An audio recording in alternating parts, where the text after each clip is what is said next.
நம்ம இன்னைக்கு பார்த்துக்கிட்டு இருக்கிறது பாரம்பரிய வைத்தியம். பாரம்பரிய வைத்தியத்தில் மருக்கள் மாறுறதுக்கான மருத்துவம். மருக்கள்னா இந்த கையில் வந்து குண்டு குண்டாக பருக்கள் வந்திருக்கும், சிலருக்கு கழுத்தில் வந்திருக்கும், சிலருக்கு பார்த்திங்கன்னா முதுகு பக்கத்துலேயும் காது பக்கத்துலேயும் வந்திருக்கும், நெத்தியில் வந்திருக்கும். அதை சரியாக்குறதுக்கு துத்தி இலை, மஞ்சள், அம்மன் பச்சரிசி, ஜாதிக்காய் இதெல்லாம் கூட்டு கலவையாக சேர்ந்து இப்போ மருந்தாக தயாரிக்கப்படும்.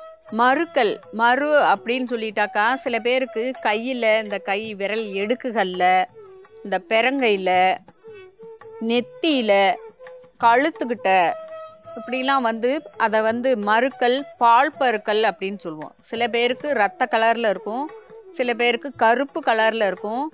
அதை மேலே பார்த்தீங்கன்னாக்கா சின்ன சின்ன நரம்புகள் மாதிரி முடிச்சா இருக்கும். அதை வந்து நம்ம ரிமூவ் பண்ணணும்னாக்கா ரத்தம் வந்து பீறிட்டுக்கிட்டு வந்துக்கிட்டு இருக்கும். அதனால் அதெல்லாம் செய்யாதீங்க. நீங்கள் அதை ஆப்ரேஷன் கூட நிறைய பேர் பண்ணுனாங்கனாலும் திரும்ப வளர்ந்தே வந்துக்கிட்டு வரும். அது எதனாலனா நம்ம உடம்புல உள்ள கசடுகள் வந்து அந்த இடத்துல வெளிப்பாடாக நெத்தியிலையோ கழுத்துலையோ கையிலையோ வருது.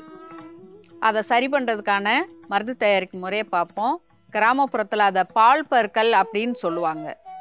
அந்த இது சில பேருக்கு ரத்த கலர்லையும் தண்ணி கோர்த்த மாதிரி இருக்கும், நல்லா பெருசு பெருசாகவே இருக்கும், கலலை மாதிரி கட்டி கட்டியாக இருக்கும். அதை சரி பண்ணுறதுக்கான மருக்கள் சரி பண்ணுறதுக்கான மருந்து தயாரிக்கும் முறையை பற்றி பார்க்கலாம். அம்மன் பச்சரிசி, துத்தி இலை, மஞ்சள் துண்டு இது மூணும் அரைச்சி எடுத்து வச்சுருக்குறோம். இப்போ இது கூட சாதிக்காய் பொடி ஒரு 1/4 ஸ்பூன் கூட சேர்த்துக்கிறணும். ரொம்ப தண்ணியாக இருக்க வேண்டாம், நல்லா பேஸ்ட் மாதிரி அந்த பருக்கல்ல வந்து ஒட்டுற மாதிரி இருக்கணும். இந்த மாதிரி போட்டோம்னாக்கா அந்த பருக்கள் எந்தெந்த இடத்துல இருக்குதோ அதை மேலே எடுத்து நல்லா போட்டு விட்ருங்க. உடனே உணர்ந்து காஞ்சிரும். போட்டிங்கனாக்கா இரவில் போட்டாக்கா மறுநாள் காலையில் முகத்தை கழுவுங்க. கையிலையோ வேறு நெத்தியிலையோ எங்கே இருக்குதோ அந்த இடத்துலலாம் போட்டுட்டு ஒரு நாள் முழுக்க விட்டுட்டு மறுநாள் கழுவுங்க. கொஞ்சம் கொஞ்சமாக வந்து போட்டுகிட்டே வர்றப்போ உங்களுக்கு அந்த பருக்கள் வந்து அப்படியே இருந்த இடம் தெரியாமல் போயிடும். கொஞ்சம் கொஞ்சமாக கரைஞ்சிரும், சில இது உதிர்ந்துடும். மருக்களுக்கு துத்தி இலை, அம்மன் பச்சரிசி, மஞ்சள், ஜாதிக்காய் இதெல்லாம் கூட்டு கலவையாக சேர்ந்து மருந்தாக தயாரிச்சிருக்கோம்.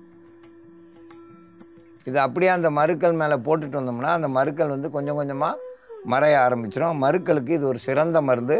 இந்த மருந்தை பயன்படுத்தி பயன்பெற வேண்டும் என்று கேட்டுக்கொள்கிறேன்.